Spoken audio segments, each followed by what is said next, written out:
Hello student, তোমরা যারা ক্যালকাটা ইউনিভার্সিটির আন্ডারে থার্ড সেমিস্টারের ছাত্রছাত্রী আছো এবং তোমাদের রাষ্ট্রবিজ্ঞান সাবজেক্টে অনার্স আছে, তোমাদের জন্য আজকের ক্লাসটা খুবই গুরুত্বপূর্ণ। আজকের ক্লাসে তোমাদের সিসি 6 পেপার থেকে 2019 সালের প্রশ্নপত্রের এসএকিউর সমাধান নিয়ে আলোচনা করব।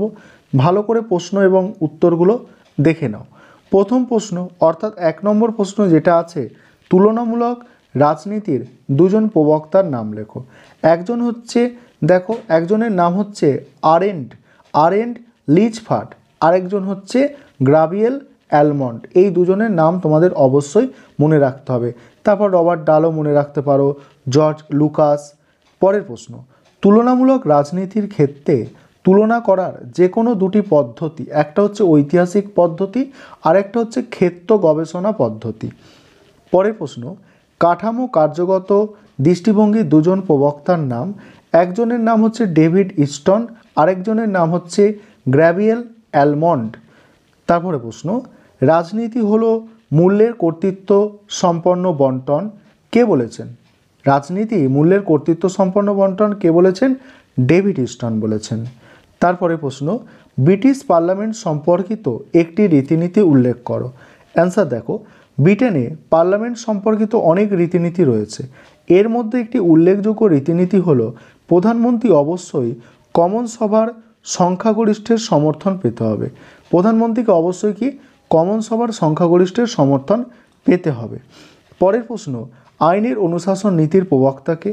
আইনের অনুশাসন নীতির প্রবক্তা হলেন ডাইসি, ঠিক আছে, ওনার পুরো নাম হচ্ছে অ্যাভিস ডাইসি। তারপরে প্রশ্ন, আমেরিকার ক্ষমতা স্বতন্ত্রীকরণ নীতির একটি নীতি উল্লেখ করো। আমেরিকার ক্ষমতা স্বতন্ত্রীকরণের ক্ষেত্রে একটি গুরুত্বপূর্ণ নীতি হচ্ছে চেক অ্যান্ড ব্যালেন্স।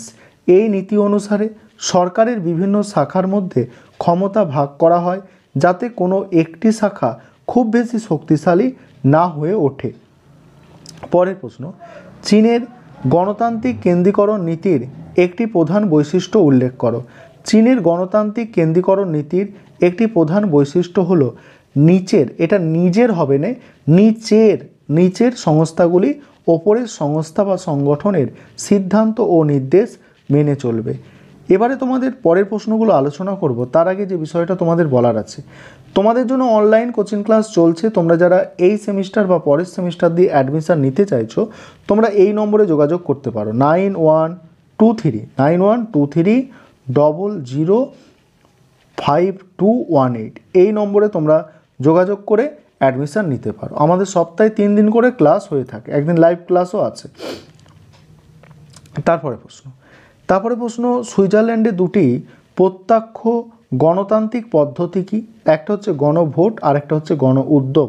পরে প্রশ্ন, বাংলাদেশের দলব্যবস্থার যে কোনো দুটি বৈশিষ্ট্য। এক হচ্ছে বহুদলীয় ব্যবস্থা, সেখানে কি বলা হচ্ছে? বাংলাদেশের সংবিধানে বহুদলীয় ব্যবস্থার অনুমোদন দেয়।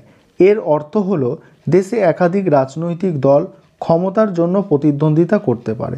2 হচ্ছে সংসদীয় গণতন্ত্র। বাংলাদেশ একটি সংসদীয় গণতন্ত্র।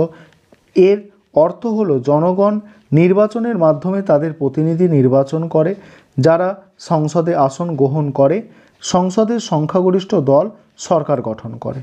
তারপরে প্রশ্ন, রাশিয়ার যুক্তরাষ্ট্রীয় ব্যবস্থার দুটি বৈশিষ্ট্য। এক হচ্ছে ক্ষমতার কেন্দ্রীকরণ। রাশিয়ার যুক্তরাষ্ট্রীয় ব্যবস্থায় ক্ষমতা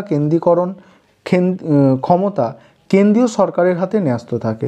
ক্ষমতার কেন্দ্রীকরণ অর্থাৎ যুক্তরাষ্ট্রীয় ব্যবস্থায় ক্ষমতা কেন্দ্রীয় সরকারের হাতে ন্যস্ত থাকে। আর হচ্ছে রাষ্ট্রপতির ক্ষমতা। রাষ্ট্রপতি রাশিয়ার রাষ্ট্রপ্রধান এবং সরকারের প্রধান। তারপরে দেখো, আমেরিকা ও চীনের আইনসভার নাম। আমেরিকা যুক্তরাষ্ট্রের হচ্ছে কংগ্রেস আর চীনের হচ্ছে গণকংগ্রেস, জাতীয় গণকংগ্রেস। ব্রিটিশ ও ফরাসি ক্যাবিনেট ব্যবস্থার একটি মূল পার্থক্য। ব্রিটেনে সংসদের সংখ্যাগরিষ্ঠ দলের নেতা প্রধানমন্ত্রী, আর ফ্রান্সে রাষ্ট্রপতি সংখ্যাগরিষ্ঠ দলের নেতাকে প্রধানমন্ত্রী হিসাবে নিয়োগ দেন। তারপরে প্রশ্ন, ব্রিটেনের বিচার ব্যবস্থার মূল বৈশিষ্ট্য কী? ব্রিটেনের বিচার ব্যবস্থায় আইনের অনুশাসন প্রয়োগ করা হয়। তারপরে প্রশ্ন, গণপ্রজাতন্ত্রী চীনের নাগরিকদের দুটি অর্থনৈতিক অধিকার উল্লেখ করো। দেখো, এক হচ্ছে কাজের অধিকার। চীনের সংবিধানের 42 নম্বর ধারায় নাগরিকদের কাজের অধিকার স্বীকৃত। আর দ্বিতীয় দেখো ব্যক্তিগত সম্পত্তির অধিকার। চীনের সংবিধানের 13 নম্বর ধারায় ব্যক্তিগত সম্পত্তির অধিকার স্বীকৃত।